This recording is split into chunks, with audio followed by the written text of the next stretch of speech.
Hello, everyone. Welcome back to the Star Smart podcast, where I interview founders, innovators, and business professionals with one goal: to inspire and prepare the next generation of entrepreneurs.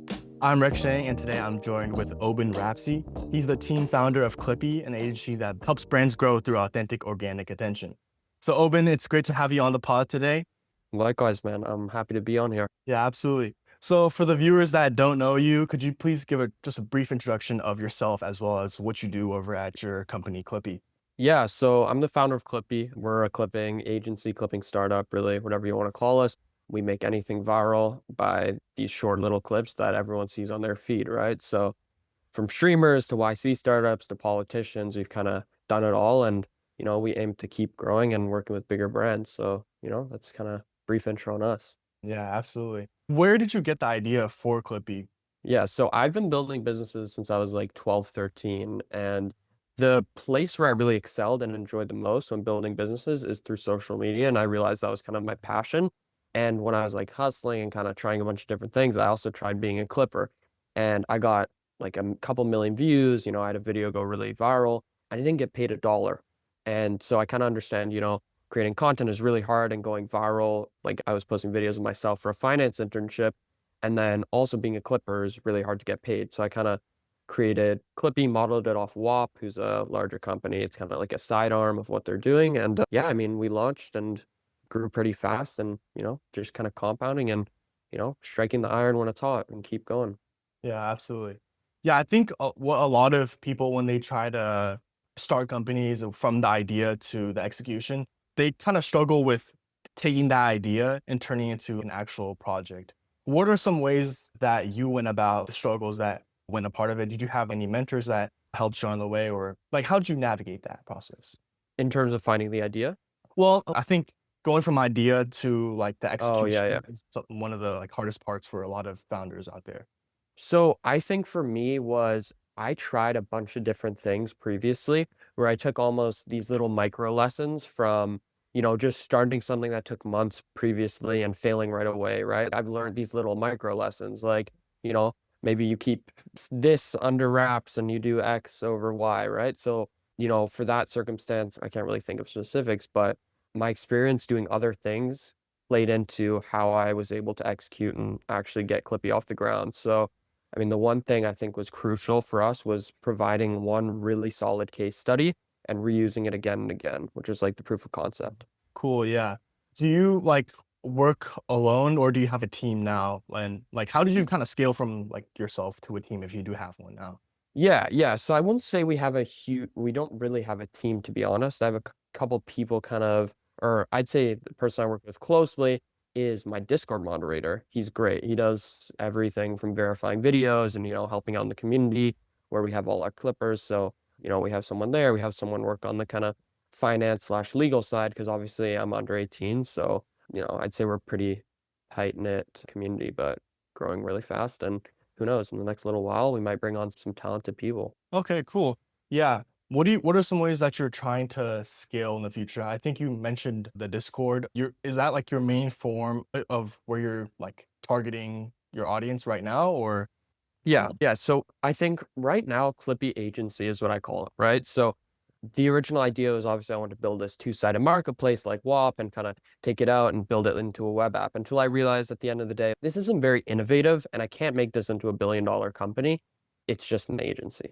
So what I'm treating this as is, sure, it's done well, made some money. It's more so proof of concept and product market fit, right? We've built this user base, all that. So Clippy Discord it's great for community and all that, but it's not the end goal. Ultimately, I've kind of been at the chalkboard a little while and I have a clear vision on how I want to build Clip into a billion-dollar company. okay, cool. Yeah, that's awesome. Well, for people, those founders out there that are kind of stuck with that same scalability problem that you had, what like advice would you give to them when they're trying to navigate that process of figuring out like what direction, if they have to pivot, or maybe drop the idea completely? Okay, yeah. So I'd say absolutely trench it out to get your first couple users, first couple clients, whatever it is. Because for us, like finding that first client was brutal. Like I literally cold Mhm. DM'd on Instagram every single streamer in the world. And I got lucky and I paid for his first clipping campaign. And yeah, it went pretty well. And then finding clippers, I was literally on my TikTok, found a clipper, DM'd him, yo, want to be my clipper? Want to be my clipper? Want to be my clipper? And yeah, like literally trenching it out to find your first user. Mhm. So you just have to stay consistent with the throughout the whole process. Bro, literally do the stupidest thing ever. Just get what you need. Yeah, absolutely. Like, how do you kind of keep your motivation through that process? I know every single rejection is it hurts like a little bit to a certain extent. Like a lot of people, like when they're going through that process and they don't see any results, like they basically just give up. But I see you're here now. So like how did you navigate?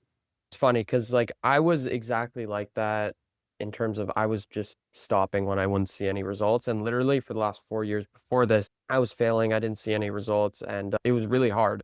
But I think for me, it was just throwing things at the wall until something Mhm. worked. Right. Yeah, yeah. So you said you started like building when you were 13 and you're 17 now, correct? Yeah, I'm 17. So I started like 12, 13. Okay, that's really cool. What did you start off with at 13 and what were some pivots that you made from then till now? Yeah, yeah. So I started flipping shoes. So shoes, hyped up clothes, Supreme, all that stuff. Mm. And my friends and I would literally camp out at the mall.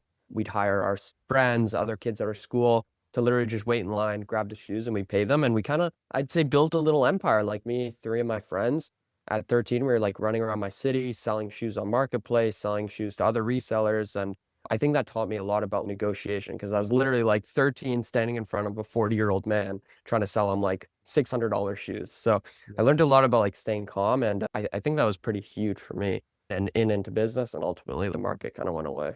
Yeah. Do you see yourself in a lot of rooms where you're with people that are like more experienced than you, the people that are decades older than you? And how do you Yeah. gain credibility and confidence in those situations? Because I know you meet those a lot as a youth founder when you're talking to maybe investors or potential customers. Definitely, yeah. So I think obviously pretty much everyone I speak to on the daily basis is older than me. And I think I'm in a unique position where in the world of social media, being young is a huge plus side, right? So I think Mhm. if you're talking to the right people, they actually really value you for being young, especially in my case. So I don't get overlooked too much. I would say investor meetings are different. People, they don't overlook you. Investors love young people, but it's really about showing that you're not just like a immature 17-year-old. I'm locked in. I'm actually mature. If you give me money, you know I'm gonna make this into a generational company, right? So Mhm. it's like showing them that you're not just some high schooler, like you're a founder. Mhm. Have It is that funny image. though. Yeah, it's funny meeting with only older people because sometimes they're like, "Wait, what? Are you a kid?" And then I'm like, "Oh yeah," but yeah, it's funny. Yeah, I think a lot of people that I talk to, like on this podcast, for example, have said that their like environment has been like a major factor of at least a little bit of their success. For you, I know you're in Canada. Who, how has your environment kind of shaped your company and who you are, or just like your interactions with people? How has that have impacted you? Yeah, I think for me, the city I'm in, so Ottawa, is just a city, right? I don't think it Mhm. shaped who I am as an investor. Like, I like to joke because I went to like, or not I went to, but Shopify is the biggest company to come out of where I'm from. So I'm like, Shopify's number one, and then Clippy's number two from Ottawa. So I don't think it shaped me too much, but I think what shaped me is just being on social media, like doom scrolling and watching TikTok and Instagram kind of shapes me more than the city. Yeah, and I think with you being on social media, you don't really need to be in like a specific location, right? It's all online for you as well. Yeah, yeah, it's pretty awesome. So I was Mhm. traveling with family and I was able to do just the work as Mhm. normal. Oh, absolutely. Do you like see yourself kind of switching locations, maybe like to like SF or NYC in the Yeah, future for sure? yeah, definitely. I visited both those places. I think, I don't know, I'm very against the traditional SF startup Mhm. culture. Like, I don't Yeah. like it. So I really like New York. I want to build a unique culture. So I don't want to do the traditional SF thing. I think that's like, Yeah. I'm very zoned in on that. No, absolutely. I think I talked to a lot of founders and a lot of them have said the same thing about how it's very like inauthentic, it's very transactional. Do Yeah. you think the same way? Yeah. I think it's almost like just this played out, boring ass playbook where it's move to SF, raise around, hire two people, eat ramen for 2 months, raise around again, or buy an office and whatever, make a cool launch video and then build out some B2B SaaS and like whatever. although people are killing it, it's awesome. I want to do something a little different, right? Because I think what I'm building is kind of inherently different. So Yeah. different Well, location, stuff like that. yeah.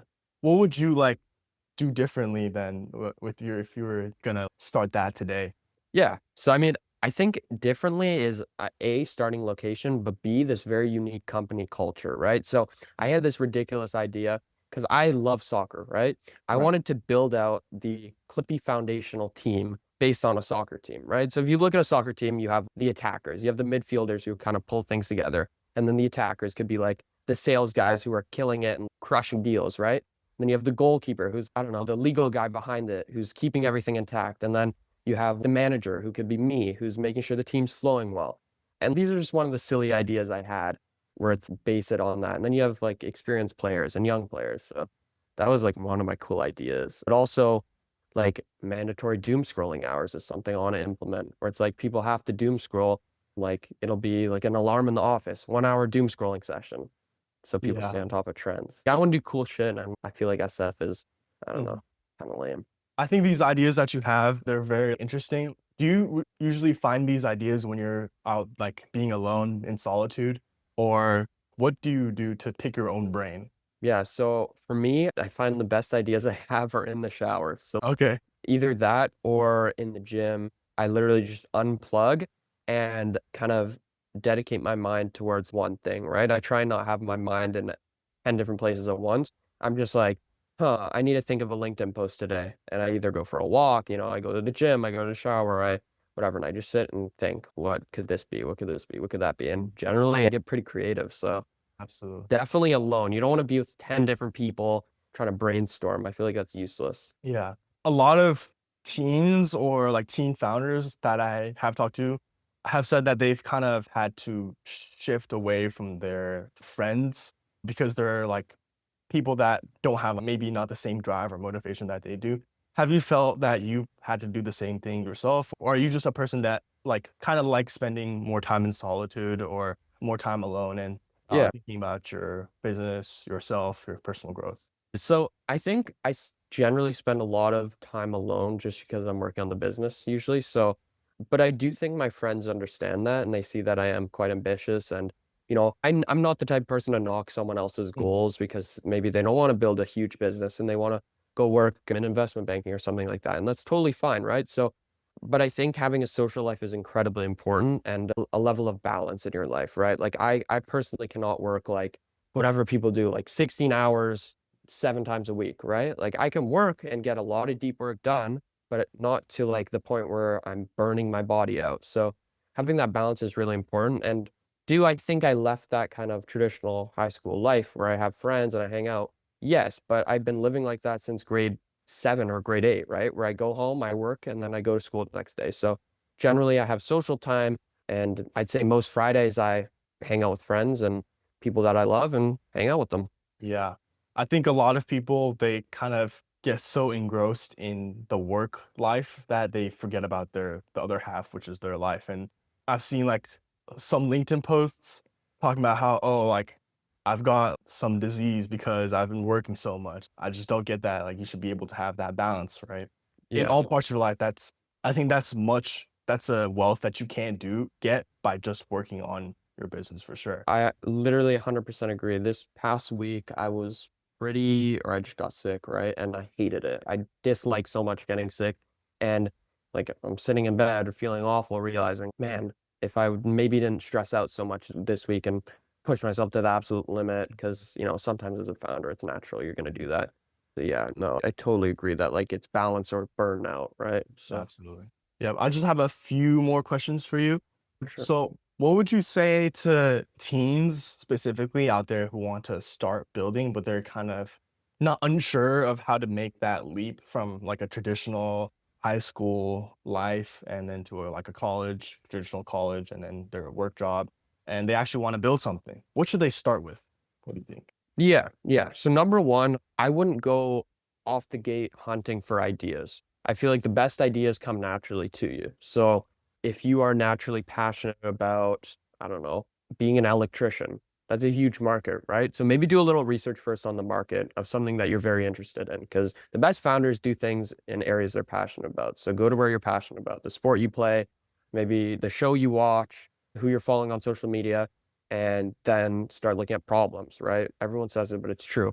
Problems that you're facing, the people in the industry are facing. If you can shadow someone working in that industry, like if you can shadow an electrician and see that he's had, had to do all this manual work and you can automate it with AI, you have your idea right there.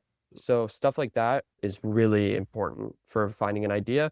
And then from there, just execute, right? Build up a prototype. If you're not technical, find someone to do it for you, or even like vibe code a prototype. And I don't know, there's so many ways to do it now. Prove it works, get a couple clients, like I said, really like thug it out, get these early users, and yeah, and then snowball from there. So you think it's like a learning process for sure? Like you don't have to have it all figured out at first. You should just go No, ahead and no. explore. Literally just start. Literally just start. You do not have to take a course on how to become a founder. Like the best founders learn from being a founder, like failing. Like I've learned so much in the last 5 months of building Clippy that like I'm naturally probably going to be a better founder for going forward in the future. I hear it all the time. You learn by doing, right? Yeah, like you learn soccer by playing soccer. You don't learn soccer or how to kick a soccer ball by watching a video. Like you might learn a little bit, but you'll learn way, way more if you're actually kicking it in the park. Yeah, absolutely. I completely agree. Moving back to Clippy, where do you see it in like the next few years? I think you mentioned before that you see it as $1 billion company in like in a few years, or I'm not sure your timeline. But yeah, could you like give us like your thoughts on how you want to expand? Right. Yeah, so the digital advertising space is a $800 billion industry. It's going to be a $1 trillion industry by 2027, and the opportunity is massive, right? So all the big companies are switching to organic content. So the goal here is to capture a percent of that, obviously, and I think I'm in a poised position to do so. Do I think Clippy Agency, the current model we're running, will be a $1 billion company?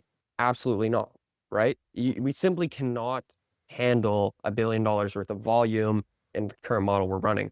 Like I mentioned earlier, like I won't go too in depth about the kind of concept we're building out, but to rebrand more into a tech startup, we have this idea for, we'll call it the viral marketplace. And I think that has very high potential. I bounced it off a couple of VCs today and, it's looking very promising. So I do think that will become a larger company, and it'll probably pivot at some point into, another feature to add on to it. But I'm really excited to get that going. And I think that'll be a $1 billion company. And I have true conviction in myself that, even if it's not this one, it'll be the next one. And I know eventually that, like I posted about the other day, before 25, I will have a $1 billion company. Yeah, absolutely. I think that's another thing, right? Being able to pivot.